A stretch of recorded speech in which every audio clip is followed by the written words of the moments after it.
following is an exclusive presentation of News Radio KMAN, your home for K-State athletics. It's game time. This is The Game on News Radio KMAN.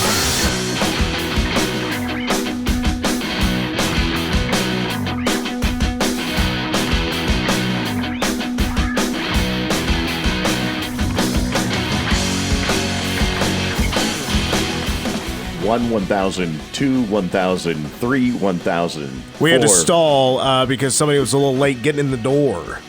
Literally, the door thing doesn't, you used to punch it in and boom, it'd click open. And I know what you mean. I know what you mean. Yeah, there's a delay that has taken hold.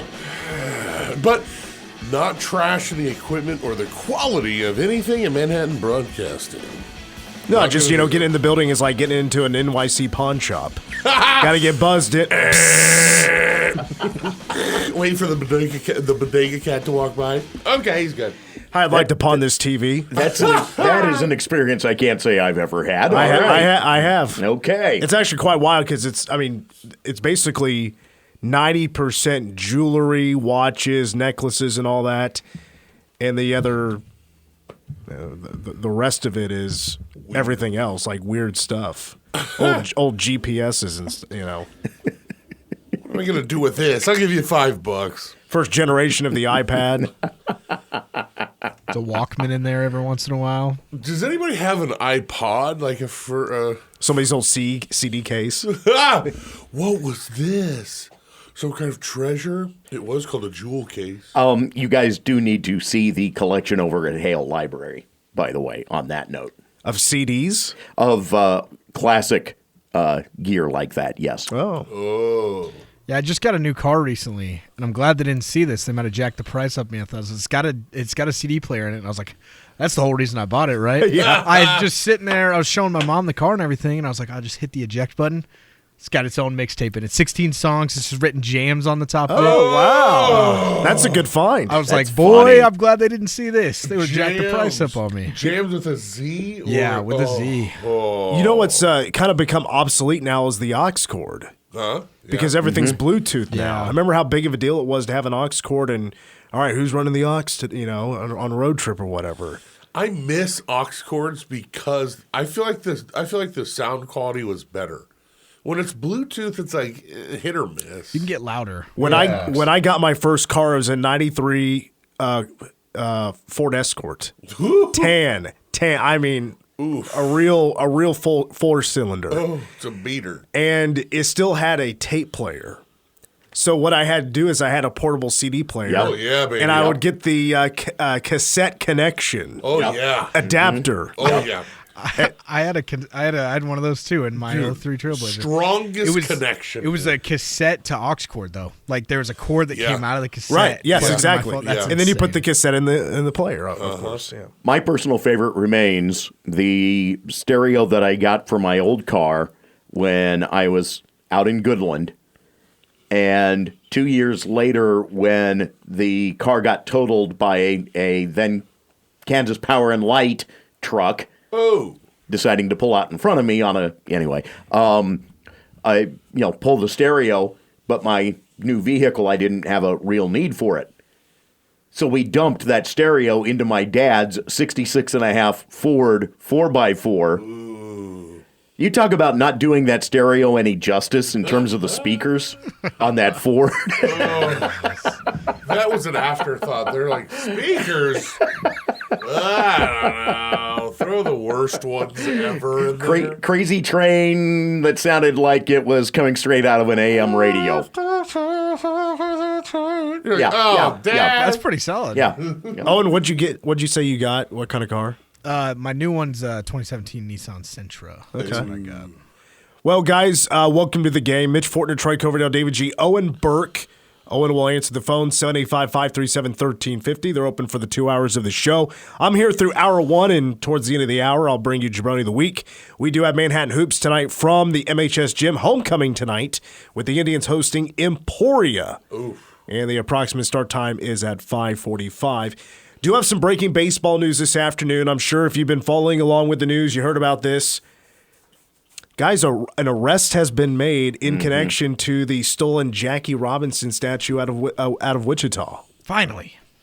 And this comes has it been 3-4 weeks since they found just the feet of the Jackie Robinson statue, and the rest of it was found later on just completely dismantled. And top reason why it was stolen and dismantled in the first place, I would assume, is because of the copper. Yeah. All the copper inside of it. Yeah. Ricky Alderete, taking a guess there, 45 years old, has been charged with felony theft of value of over $25,000, aggravated criminal damage to property, identity theft, and making false information. Ricky. This was a national story. I'm curious, and we'll have to dig into it further, but I'm curious the ties to the fact that they were able to locate a pickup.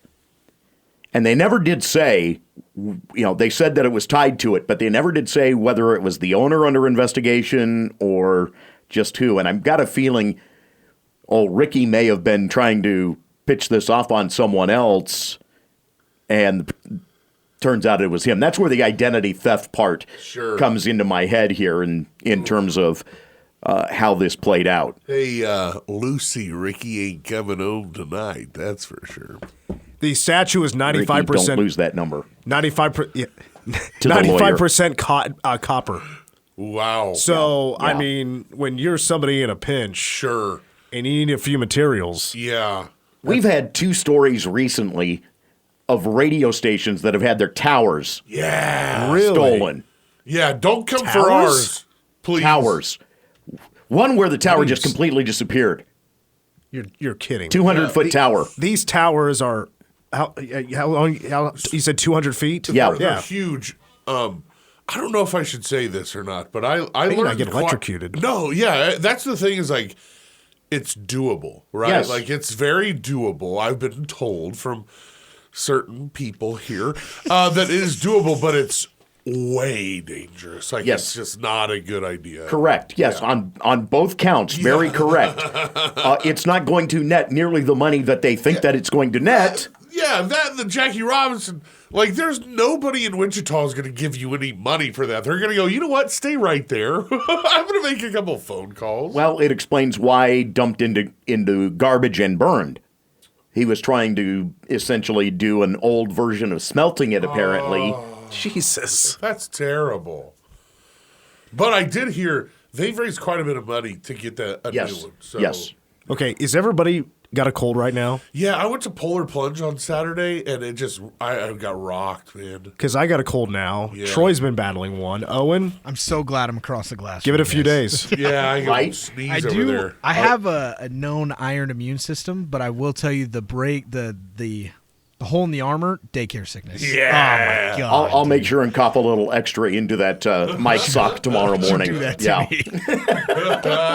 That was part one of today's breaking news of baseball. The other breaking news is Troy, the Royals have announced today the location of their brand new stadium, and I got to say, I think it's in the perfect spot directly south of T-Mobile Center. It had been talked about for a while that this would be a tremendous place for them to be able to put it. It falls within Jackson County, and you're in a space where already you've got power and light involved. And you put the two together, and that's going to be a tremendous district if this comes to fruition the way that they look to put this together. For all of the things that we have said about where the stadium currently sits, and more so my issues have more to do with the neighborhood around, correct, and that there's nothing there. You talk about solving that problem right away by being close to power and light. Big. Yeah. Humongous deal. And on top of that, again, a big part of that becomes redevelopment. And you're redeveloping an area where right now, okay, you've got a strip club is one of the places that would be upended, and a poke bar. So, I mean, you're kind of, eliminating, you're eliminating some questionable in the process. Yeah, let's just say property taxes are about to go up. Yeah, probably so. Yeah. Probably so. There's a cool pizza place over there. But and it's funny. I just saw someone on Twitter complaining about where they were talking about the difference in parking spaces, and there's more parking spaces in this area than what you have at the stadium, honestly. Isn't it over like 20,000 more spots? Yes, it is. And someone was like, yes, but you've got to walk this much farther. And I'm like, it's not really that bad. Guys, no. Because not only that, you're walking through neighborhoods and areas where things are going on. Yeah. One of the great things that I loved about parking for Coors Field in the spot that normally we would park at, there was a bar in between the stadium and our usual parking spot that we utilized that was just known for jazz.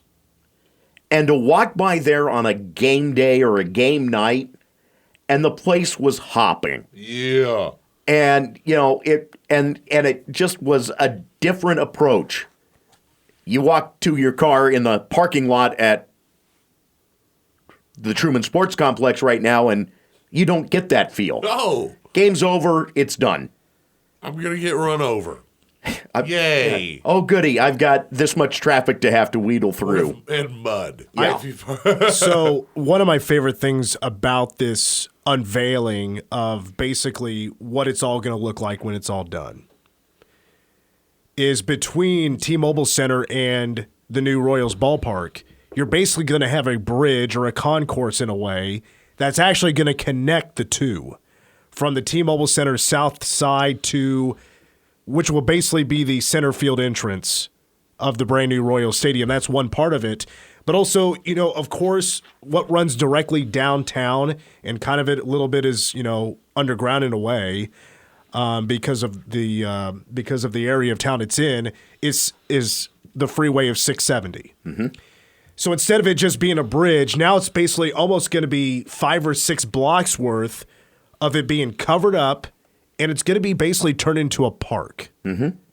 And that's what's going to be now in the middle of downtown Kansas City.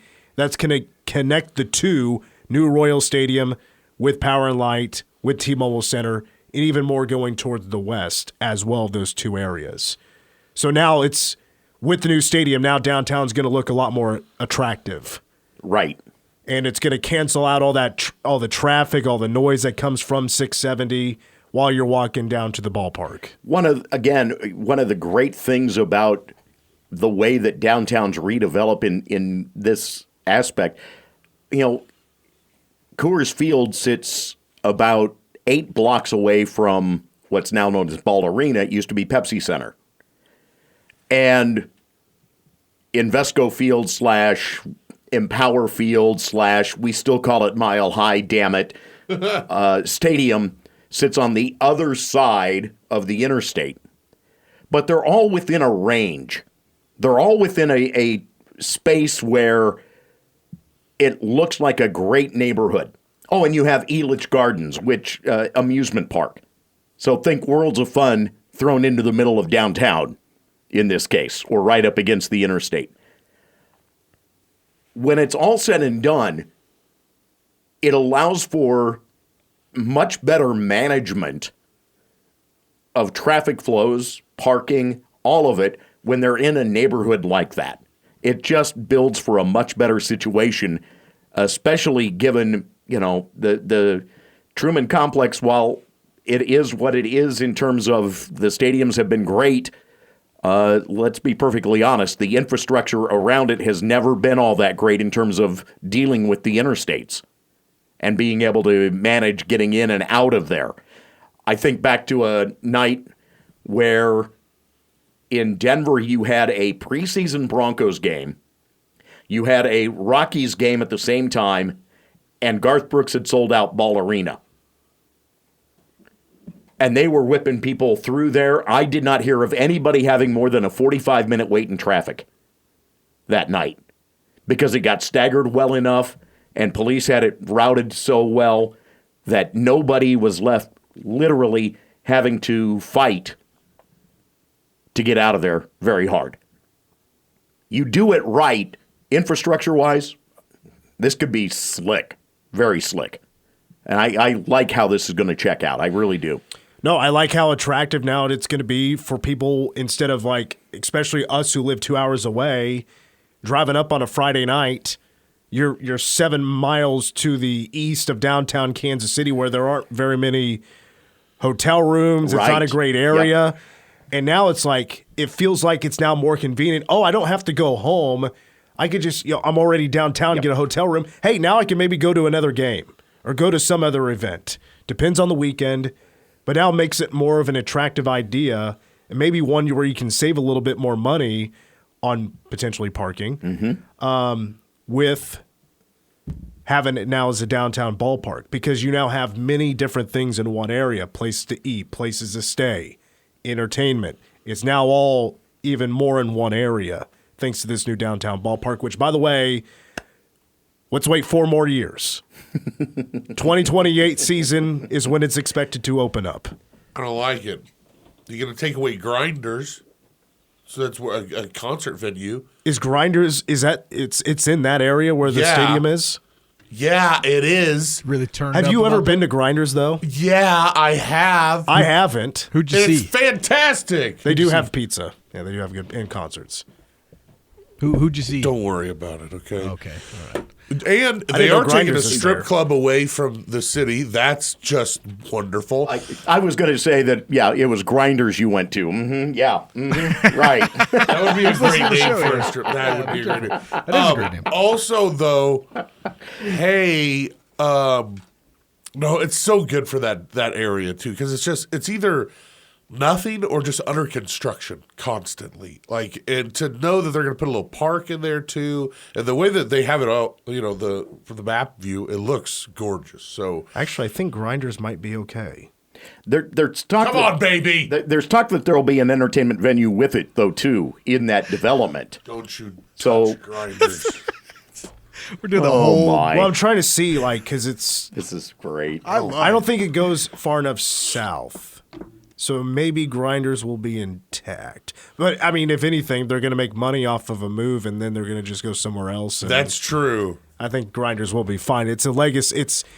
It's a legacy of its own, I would say. Yeah. I haven't been yet, but I do know they have a bunch of concerts during the summer. I've been wanting to go to one to go check it out and eat the pizza. Anyway, let's take a break. When we come back, I'll let these two, actually 3 of them, I've talked about it yesterday, reaction to Super Bowl 58. Plus, I want to, we're all broadcasters.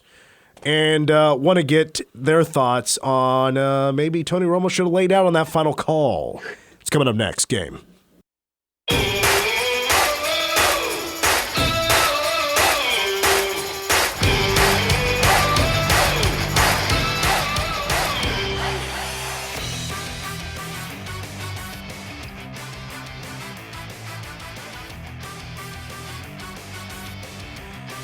Back on the game, Mitch Fortner, Troy Coverdale, David G., and Owen Burke. Got you at Jabroni of the Week coming up here in just a few moments. I'm out at 5 for Manhattan Hoops hosting Emporia tonight, tipping off at approximately 6 o'clock for the girls' game.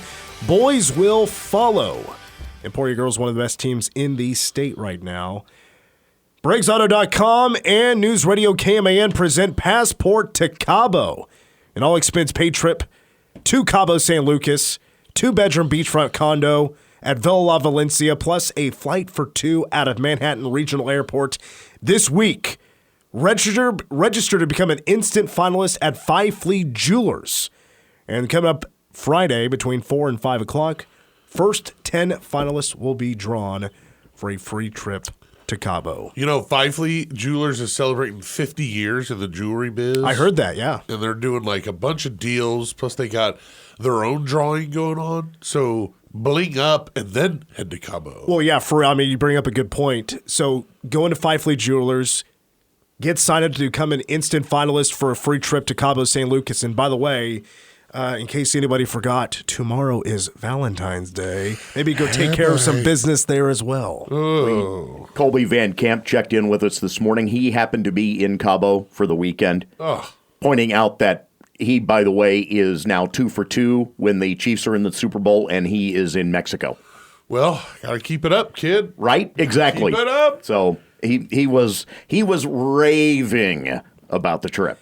You know, if there was any topic from Super Bowl 58 that we would be most qualified to break down, critique, criticize, was the final play of the game, which Mahomes hits, of all people, McCole Hardman. I instantly thought of you when he caught it because I remember 3 weeks after he came back, we were like, well, this is bad. Well, I remember doing the segment after he was picked up. I was like, well, yes, the wide receiver group really stinks. But I mean, at least he knows Mahomes and knows the playbook and has been a winner. And yeah, just a couple of weeks in, he wasn't doing anything. How do you get a feel if you're a Jets fan watching that on Sunday? Was that his one catch? I think it was his only catch, wasn't it? Yeah. Pretty I sure. don't know. He might have had 2. But on the final play, Jim Nantz delivers, of course, the final call. Typically, in that scenario, you just let the visual and the sound play you out, and you take in the celebration. And Tony Romo wanted to do something else, and that is basically explain the play. First and goal. Mahomes flings it. It's there! Hardman! Jackpot! Kansas City! And this was the Andy Reid special. This was the Andy Reid special we talked about. He was saving all day. He's going to fake a motion to go across. Okay, I'm just going to stop it there. He goes into a long explanation about the play while the celebration's going on. And then, I will say, once they actually got to the replays, I thought Tony Romo did a beautiful job of explaining what exactly happened. And he's really good at that. In that moment, Tony, we need to lay out and let Jim Nantz take over. The analysis doesn't need to happen until after the celebration and we get to the replays. Now, I'm not going to criticize him too much. I mean, I've been in broadcasting now for 11, 12 years.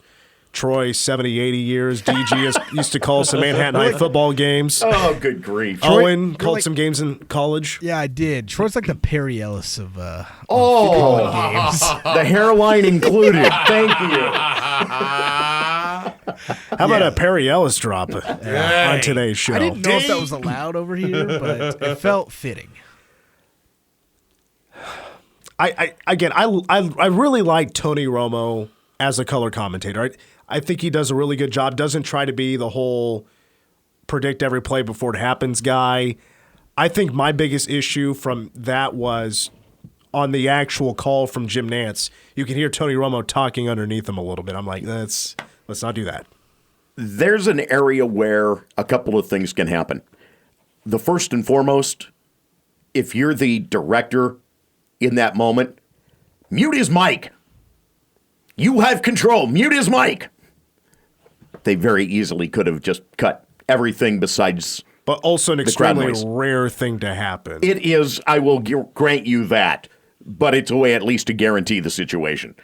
Romo has not been on his game this year in any of the broadcasts. It has been declining returns for Romo as an analyst. And in some ways, he and Nantz did not feel in sync for much of this season. They lucked out in that they got a good game on Sunday, but even there were times, I don't know if you felt it, Dave, Owen, you're nodding the same thing, where they just never felt like that they were in sync this year. Mm-hmm. And I don't know if that's a matter of that they're not spending that extra homework time together to try to figure things out. Or I don't know the dynamic right now to understand, but we're not the only ones to notice it, I know. It's been kind of a running theme with some critics this year that there's something off in terms of Romo and Nantz with that pairing this year. I just he was always when he was the Mr. Predictor guy, I thought he was better than he is now because he did take a back seat sometimes. The under-talking thing, he just won't shut up. And then his thing he kept talking about how tired the Chiefs defense was. Like he mentioned like 30 times in a row, and it was like, dude, I don't know if he was like gonna see. I told you they were tired, and that's what. It's like, of course they're tired. They've been playing in the Super Bowl. You know what I mean? Like, you're tired. Everybody's tired. It's a long week. It's a long week, dude. Like, I agree. The diminishing returns on astronomical amount of money that he makes every season, they're not getting their money's worth anymore. I don't know if Tony needs to hit the links less or more or what, but he walked all over that final call. That was awful. I couldn't believe that. One of the things that has played out, Sean McManus remains the chairman of CBS Sports, but he's no longer the day-to-day manager of CBS Sports. And for those who don't know, Sean McManus is the guy who put that pairing together in the first place and has been the guy that was instrumental in driving CBS Sports from the point where they got the NFL back, taking over the AFC package from NBC those years ago, to really this latter point. And in the process, there's just something that has fallen off. I don't know if it's a matter of that the coaching isn't there the way that maybe it used to be for Romo, the critiquing. Is there a case of, David Burson oversees it now as the president of CBS Sports? Is he just letting that kind of ride without a lot of input? Air check him. Yeah. I mean, it's your number one crew. I mean, personally, I love the fact that Kevin Harlan is the number one on Westwood One Radio on a day like Sunday because he's stellar at it. The honest truth is he should be the number one guy on CBS, is in my viewpoint of it. Nance is okay. Nance has the role because he was the guy that followed Brent Musburger into the booth. But he's always been, to me, generic. I always have felt like that Kevin Harlan would be a much better number one for them. That's my view of it. That's just what I think of Kevin Harlan. Seems to be the way these companies go with generic play-by-play guys to be their number ones. John Shambi, I think, is a great example of that. I don't think anybody is more basic of a broadcaster, just says the bare minimum, gets by with it, than John Shambi. Even his radio stuff is super basic. And yet he's still one of the main guys. Part of that, I think, is because he's been coached to do that because ESPN wants the analyst to be the show. Fran Fraschilla, Dick Vitale. The analyst is the name, not the play-by-play guy. Owen? Yeah, I mean, I have probably 2, maybe 3 years of broadcasting experience. It's like color commentary number one. Firstly, don't ever step on the play-by-play's toes in the middle of a call. And secondly, you do not – like, I like the analysis that he gave there. But Dave Lappin in Cincinnati would argue with you. Yeah, I'm sure there's plenty of people that would, but there's nothing that sounds worse than when you hear Romo in the back of that call. Just from that point on, even if he didn't give the analysis, I'm like – we know better than this. Like, you've been doing this for a while now. You've listened to it for God knows how long. I don't know. Have I told the story about how the Summerall Madden pairing came to be? In that they actually tried to pair Madden with Vin Scully originally. Ooh, wow. God. That's crazy. Terry O'Neill was a longtime producer at CBS, had been at ABC, went over to CBS, eventually became the NBA producer on NBC. And he was at CBS at the point that they were revamping everything. And you had Summerall and Tom Brookshire had been their top team. They knew that they needed to break them up. There was more alcohol in the booth than there was words. And so they recognized that something needed to happen. Well, their idea for that change was that they wanted Madden in the booth. He was smart enough to recognize that there was something there with that spark, that that Madden had something that would work. But he wasn't sure how he wanted to approach it with either Pat Summerall or Vin Scully, who was at the time under contract with CBS. And in fact, the radio call for the Montana for the drive Was it Vin the catch Scully. or the The catch? The catch. The Dwight catch? Clark, yeah. Yeah, that's Vin Scully's call on CBS Radio. That's insane. Okay, so, I mean, you don't connect Vin with football all that much, but at the time, he did, and he wanted that job. So they did an 8-week pairing. And at the end of it, they made the decision, but word got out before O'Neill had had a chance to talk to everybody. And so 2 years later, Vin leaves for NBC in baseball for good. So they lose Vin because of it. But the problem was, think about that pairing for a moment. Vin Scully and John Madden. There wasn't enough oxygen in the booth for the two of them. Yeah, that's And that's where the flaw is. In that situation, at least, Madden knew to lay out in those situations. He did know. Romo forgot it in that situation this time around. But in many ways, it goes back to that recognizing that there also has to be that air. There has to be room in that booth for both. Nance has done a nice job of massaging that over the years. When you look at who his partners have been, Romo made the mistake of being way too anxious. There's no doubt about that. And I'm thinking to myself, can you imagine had it been Vin Scully on the play-by-play and Tony Romo? Oof. He would have unhooked him. He would have. Yeah, he would've- He would have hit mute. reach over there, yank the mic out.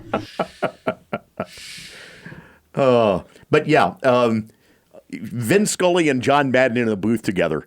Oof. It's just the name power of that alone is Yeah. insanity. Yeah, but great call because John Summerall and John Madden.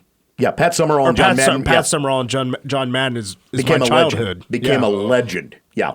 Yeah. That's what I think of when I think of football Yeah, on TV. the only flaw with that was just that he didn't get Vin contacted soon enough. I mean, that was Dallas Cowboys' heyday. Oh, yeah. Fox broadcast. Yes. Yeah. Still probably my favorite pairing I've ever seen. Oh, yeah. I've ever heard. The Cotton Bowl. See, I can't even do Summerall well. I just can't. Well, wasn't it Pat Summerall and John? Like they would do the call on like the actual Madden games Yes. for a while. Yes. Yes. Mm-hmm. That was awesome. Yes. That was like when that came into the game, it was like, oh my God, it's really them, dude. All right, let's take a break. When we come back, by the way, real quick, DJ, just a real quick yes or no question: is Patrick Mahomes the best football player of all time? Think about it. Yes. Yes. And there it is. When we come back, Jabroni of the week after these words. Know your role and shut your mouth. You jabroni. You jabronis hit the jackpot. That Hollywood blonde jabroni, Hulk Hogan. Ow. Is this jabroni's name? Jabroni of the week. All right, here we go. 3 dishonorable mentions. I will culminate with my Jabroni of the week. Now, this is a bit of an odd dishonorable mention to start out here, but I felt like it was worth mentioning because this person has been a dishonorable mention probably, well, ever since the beginning of Jabroni of the week, whenever I came up with the gimmick here, because this guy has been on such a losing streak. He's a Redditor by the name of I'm This Guy. And he publishes every year, he puts down a bet on every Super Bowl, and he has done so for a long time, as a prediction. And we'll put money on it, Vegas Sportsbook, put it in. Heading into this year, he had lost that bet 16 straight Super Bowls. Oh my God. Yeah. 16 straight. This year, the streak came to an end. He picked the Kansas City Chiefs, and he won his bet for the first time in 17 years. Reverse jabroni. Reverse Jabroni. Wow. Felt like it was worth mentioning. 'Cause That I had him on my guy. list. I was like, he's probably going to lose. Nope, he made the right call this year. Wow. Good for him. I'd love to see the total loss on those 16 Yeah. Yeah, that looks like my betting record right now. Well, it just took a Super Bowl to be in Vegas to get it done. in the Yeah. last 16 days. All right, a real dishonorable mention here is J.J. Watt. What a weird weekend for this guy. Great pick. It started with him going to his hotel gym and getting kicked out. He was at Encore, which is a hotel on the Strip, and the gym closed at 7 o'clock, and he got in a shouting matchup with the guy that was kicking him out. Whoa. He's like, who closes a gym at 7 p.m.? Which is a good question. That is a good question. Nobody closes a gym at 7 o'clock. Come on. I mean, if we're talking hotel gyms, definitely nobody closes at 7 o'clock. But also Sunday, boy, nobody was roasted more than J.J. Watt. My God, what an ugly hairstyle that was for him on the show. He was rocking what I call a Ted Mosby. Ted Mosby was a character from How I Met Your Mother. He took his hair very seriously. He's like the floofy, fluffed up, yet looked like bedhead. Yeah. Whoa. And J.J. Watt, he's like, I decided to try a new hairdo out. And man, did he hear about it. Oh. It was really shown off at halftime. That's when he got the most of it. Yeah, let's not pick the most watched Super Bowl of all time to debut a new haircut. Let's do that, JJ. You know, when I did my first ever TV game for K-State, it was during the volleyball NCAA tournament, and it was when K-State hosted, and I got a haircut, and I decided to do something a little bit different, and that was, the part here on the left side of the noggin, throw the hair over to the right side, and that was the first time I did it. And I have very thick hair. My hair plays by its own rules, and I kind of looked ridiculous at the end of the night. Just was all messed up. I about the only thing that was missing with his hairdo on Sunday was frosted tips. Thank you. I was like, he is a step away from it. You know what? He's in great shape. Bruh. He's young. He's rich. He's famous. He needs this. He needs a weekend like this every once in a while. Bruh. Yeah. My last dishonorable mention is going to go to Jackson Mahomes. Oof. Bruh. Just keep him coming. So, in Vegas for Super Bowl 58, first of all, he is seen found hanging out with Travis Kelce's ex-girlfriend, Kayla Nicole. Weird. And then, what was this, 2 days prior, maybe a day prior, I can't remember how prior it was to the Super Bowl, but Brittany Mahomes was at a nightclub there in Vegas to watch Rick Ross perform, and Jackson Mahomes was trying to get into her section to hang out, where he was just previously hanging out with Travis Kelce's ex, who's been kind of crazy during this whole Travis Kelce, Taylor Swift relationship, trying to expose Travis for his past ways and trying to say he was being a scumbag and all that or whatever. Brittany was like, nah, dude, you ain't coming in. And the security guard was like, nah, man, I can't let you in. And Brittany kind of gave him this look and then she kind of takes a look back over towards the stage and rolls her eyes and whatever kind of look. Like, at that point in time, she wanted nothing to do with Jackson Mahomes. Yeah. Like, this kid, what's going to come first? A Taylor Swift, Travis Kelce proposal, or people actually like Jackson Mahomes? Oh, that's a great one. I don't think it is. When somebody actually starts to respect Jackson Mahomes, because he couldn't be less likable. Who's going to get into more trouble in the near future? Patrick Mahomes II or Jackson Mahomes? That's an even better question. Yeah. Because they're both kind of on that path for the moment. And Jackson Mahomes II is the dad, right? Yes. Yeah, Patrick. Yeah. Brittany Mahomes was his lifeline. As right. long as she's on your team, the pass in, yeah. you can do no wrong. Man, she publicly did not want to just completely cold shoulder. Club. Beautiful. It was beautiful I video. loved every second of it. You're out, baby. But finally, my jabroni of the week will go to San Francisco 49ers head coach Kyle Shanahan. Really what it breaks down is the whole overtime fiasco. Yeah. I mean, not only did he give up a couple of fumbles, they had on the punt return, ball goes off of 49ers, recovered by the Chiefs score. San Francisco cannot score off a Patrick Mahomes ugly interception when Pat was just not playing well. But if you go to overtime, first of all, yes, they did elect to receive the ball. That's one thing. They're being aggressive, but it appears that the 49ers had no clue what the rules were, apparently. As a matter of fact, there were a number of 49ers players that said in postgame to media that they weren't aware of the new overtime rules in postseason play, which, in the regular season, first team gets the ball, if they score a touchdown, the game is over. In the postseason, it's not that way. If they score a touchdown, the other team that gets the ball second has an opportunity to match their opponent's points. Well, there was that possibility in Super Bowl 58. 49ers kick a field goal, Chiefs score a touchdown. Kyle Shanahan said that they were actually prepping for when they got the ball third. Third? I somewhat agree with it, but you got to score a touchdown. Then you cannot kick a field goal. You got to go score a touchdown. Why not go? Yeah, we didn't talk about it. Did you say you didn't talk about it? Do you forget that you're playing against Patrick Mahomes? Yeah, I had such a war with the decision whether they should have kicked the field goal or not. That's a tough spot. Well, let's be real.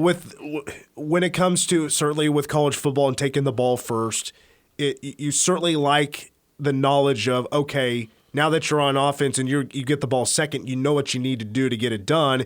You definitely have a different strategy than the team that has the ball first. It's a different mentality, different strategy, different approach. Fourth downs are obviously going to be different between the two sides depending on who gets the ball first.